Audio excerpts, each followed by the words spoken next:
আমি তোকেই আমার ভাইয়ের বউ বানিয়ে নিয়ে যাব। কি যাবি না আমার ভাইয়ের বউ হয়ে? হৃদিতা লজ্জায় লাল হয়ে গেল। তারপর বলল, ধুর, কি যে বলিস না, লজ্জা লাগে তো। তানিশা হেসে হেসে বলল, আমার বান্ধবী তো দেখছি লজ্জায় অনেকটা লাল হয়ে গেছে, তাহলে তো তোদের সেটিংটা তাড়াতাড়ি করে দিতে হয়। তানিশা হৃদিতাকে এসব বলল কেন জানি তারও অনেক খারাপ লাগা কাজ করছে। মিথ্যা একটা চিঠির জন্য আপন ভাইকে এসব চরিত্রহীন বলে গালি দিয়েছে সে। এসব ভাবতে তানিশার নিজেকে ছোট মনে হচ্ছে। অপরদিকে ঢাকায় এসে পৌঁছিলাম দীর্ঘ 6 ঘন্টা জার্নি করার পর। তারপর কোনো কিছু না ভেবে রাকিবের বাসায় ঠিকানা চলে গেলাম। দরজায় কলিং বেল বাজতেই একটা সুন্দর স্মার্ট মেয়ে দরজা খুলে দিয়ে বলল, কাকে চাই? আমি বললাম, ইয়ে মানে এটা কি রাকিবের বাসা? সুন্দরী মেয়েটা বলল, জি রাকিবেরই বাসা। আপনি কে? আমি বললাম, রাকিব আমার বেস্ট ফ্রেন্ড। গ্রামে আমরা 1 থেকে 10ম শ্রেণী পর্যন্ত একসঙ্গে পড়ালেখা করেছি, যার দরুন বন্ধুত্বের সম্পর্কটা অনেক গভীর।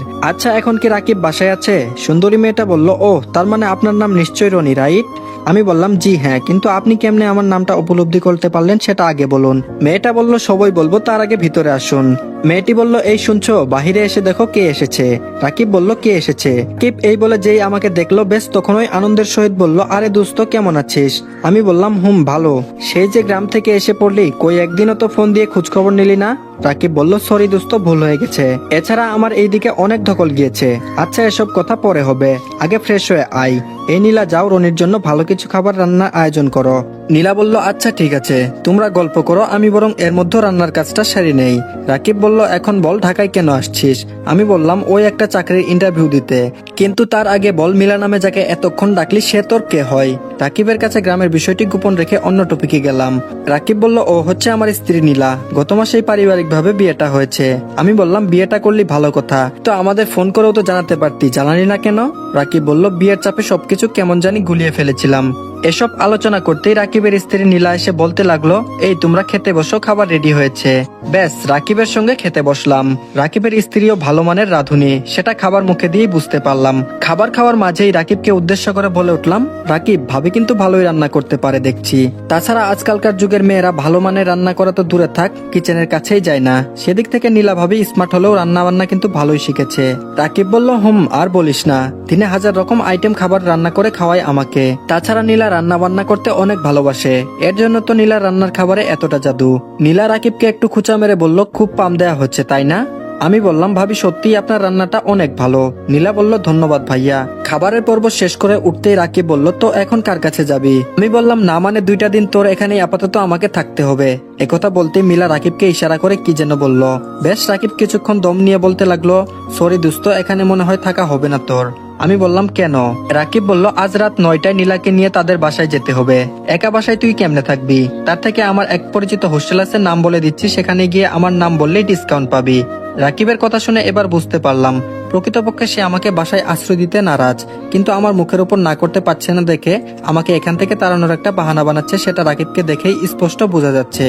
এসব আনমনে ভাবতে ভাবতে রাকিব বলে উঠলো, কিরে, কি ভাবছিস? ওখানে কোনো সমস্যা হবে না। রাকিব বলল, আমি ফোন করে সব ঠিক করে দিচ্ছি, তুই বরং সেখানেই চলে যা। রাকিবের আচরণ দেখে কেমন জানি নিজেকে অসহায় লাগছে। মুখের উপর না করতে পারছে না দেখে বাহানা ধরে আমাকে তাড়াচ্ছে।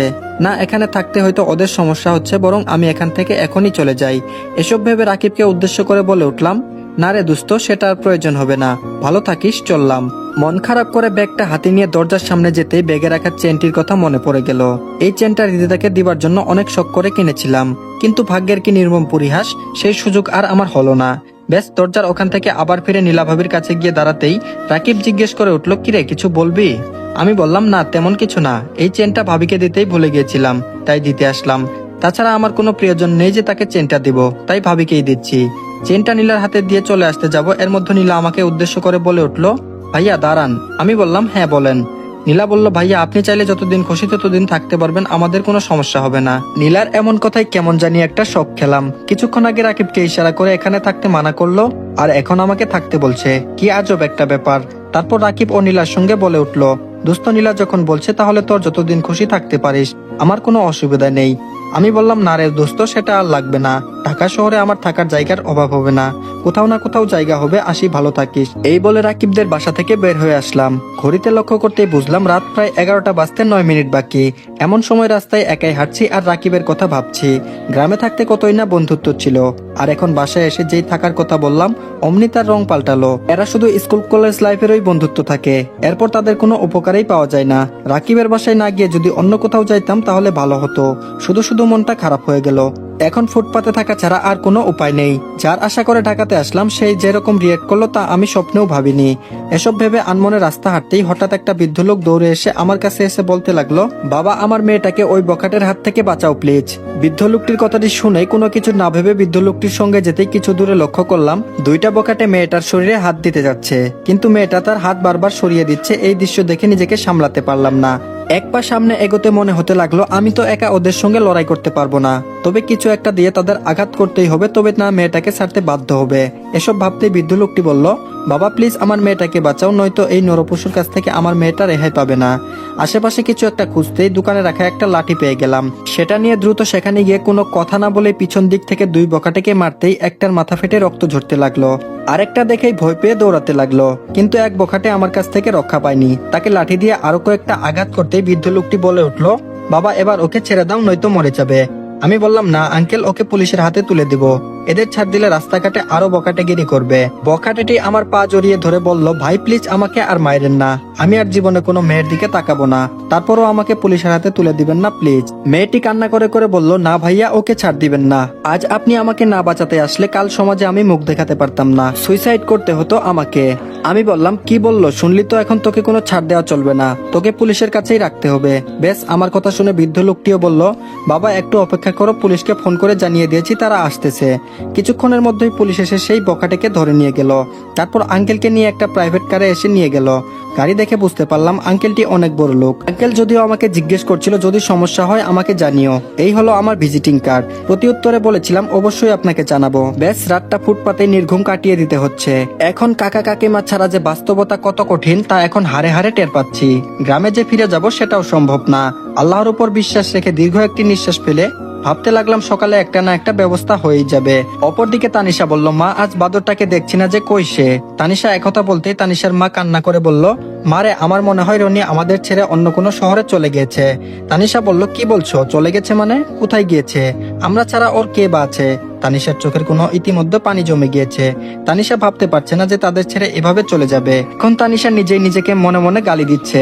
রক্তের সম্পর্কের ভাই না হতে পারে, কিন্তু সে ভাইয়ের চেয়েও তো কম না, আর তাকেই কিনা বাজে ভাষায় অপবাদ দিয়েছে। এসব ভাবতেই তানিশা কান্না করে দিয়ে বলল, মা এখন আমি কার সঙ্গে ঝগড়া করব, ও তো চলে গেল। তানিশার মা কান্না কণ্ঠে বলল, মারে সেদিন ওসব কথা যদি না বলতি তাহলে হয়তো ও আমাদের ছেড়ে চলে যেত না। যদিও ও আমার পেটের সন্তান না, তারপরও তো তোকে নিজের বোন ভাবতো। এমন একজনকে কেমনে বাজে ভাষায় বললি, তোর মুখে কি একটু আটকায়নি?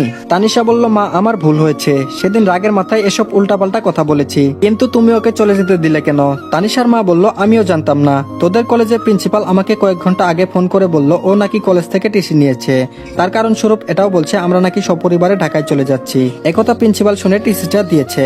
তানিশা বলল, মা রনি তাহলে আমাদের এখানে আর আসবে না? কাকিমা কেঁদে কেঁদে বলল, তুইও ওকে ভালো করে জানিস, ও ছোট থেকে একটু জেদি, যা বলে তাই করে। আমাদের এখান থেকে চলে যেহেতু গিয়েছে তাই মনে হয় আর ফিরে আসবে না। এটা ভাবতে ভিতরে দুমড়ে মুচড়ে উঠছে রে মা। এদিকে হৃদিতাও অনেক আগ্রহ নিয়ে বসে আছে কাল কলেজে গিয়ে সব ভুল বুঝাবুঝি ভেঙে রনিকে প্রপোজ করবে। কিন্তু হৃদিতার মাথায় একটা চিন্তায় বারবার খেলছে, ও কি আমাকে ক্ষমা করে ভালোবাসতে পারবে নাকি রিজেক্ট করবে? না না, এমন কিছুই হবে না। যে ছেলে আমার পিছনে 2 বছর পরে থাকতে পারে তাকে আমি যদি আগ বাড়িয়ে প্রপোজাল দিই সে তো আমাকে ফিরিয়ে দিতে পারবে না। হৃদিতা আনমনে ভেবে কিছুটা আনন্দিত হয়ে উঠল। বেশ, এর মধ্যে তানিশার কোলে হৃদিতার ফোন বেজে উঠল। হৃদিতা ফোনটা রিসিভ করে বলে উঠল, তোর ভাইকে কি ম্যানেজ করেছিস? তানিশা বলল, কিছুই ম্যানেজ করতে পারিনি রে, তার আগেই সব শেষ হয়ে গেল। এই বলে তানিশা কান্না করে উঠল। তানিশার কান্না শুনে হৃদিতা কিছুটা ভয় পেয়ে বলে উঠল, তানিশা বাসায় কিছু হয়েছে, কান্না করছিস কেন? তানিশা বলল, রনি আমাদের বাসা ছেড়ে চলে গিয়েছে, আর কোথাও কার কাছে চলে গেছে কিছুই বলে যায়নি। কলেজ থেকে ও টিসি নিয়ে ফেলেছে। এখন নিজেকে খুব অপরাধী মনে হচ্ছে রে। সেদিন যদি ওসব বাজে কথা না বলতাম তাহলে হয়তো আমাদের ছেড়ে চলে যাইতো না। সরি রে, তোদের দুইজনকে আর মিলিয়ে দিতে পারলাম না। তানিশার কথা শোনা মাত্রই হৃদিতা যেন মুক্তির মতো পাথর হয়ে গেল। এখন রিলেশন হবে তো দূরের বিষয়, সে যে তার সঙ্গে না বুঝে অন্যায়টা করেছে তার ক্ষমাও তো নিতে পারবে না। এসব ভেবে রিদিতার শব্দ ছাড়াই চোখ থেকে জল পড়তে লাগলো। রিদিতা এসব ভাবতে ভাবতে তানিশা অপাশ থেকে বলে উঠলো, হ্যালো রিদিতা, কথা বলছিস না কেন? আচ্ছা পরে কথা বলবো, এখন রাখছি। তানিশা এই বলে অপাশ থেকে ফোনের লাইন কেটে দিল। এইদিকে রিদিতা ফুপিয়ে কান্না করতে লাগলো। ব্যাস, রিদিতার মা শুনতে পেরে জিজ্ঞাসা করে উঠলো, রিদিতা মা কান্না করছিস কেন, কি হয়েছে আমাকে বল। রিদিতা কান্না করতে করতে বলল, মা আমার দ্বারা এত বড় অন্যায়টা কেমনে করতে পারলাম। রিদিতার মা বলল, রিদিতা মা কান্না করিস না, কি হয়েছে সেটা আমাকে বল। তারপর রিদিতা শুরু থেকে শেষ পর্যন্ত যা কিছু ঘটেছে সবকিছু ভেঙে তার মার কাছে বলল। রিদিতার মাও রীতিমতো অবাক হয়ে গেল তার ঘটনা শুনে। রিদিতার মা তার মেয়েকে সান্ত্বনা দিয়ে বলে উঠল, প্রকৃতপক্ষে তো তোর কোনো দোষ নেই রে মা, যা কিছু করেছে ওই দুর্জয় শয়তানটা। তোদের মাঝে ভুলটা ওই শয়তানই তুলে ধরেছে, কিন্তু মাঝখানে নির্দোষ ছেলেটা এভাবে এলাকার লোকের সামনে অপদস্থ করা হলো।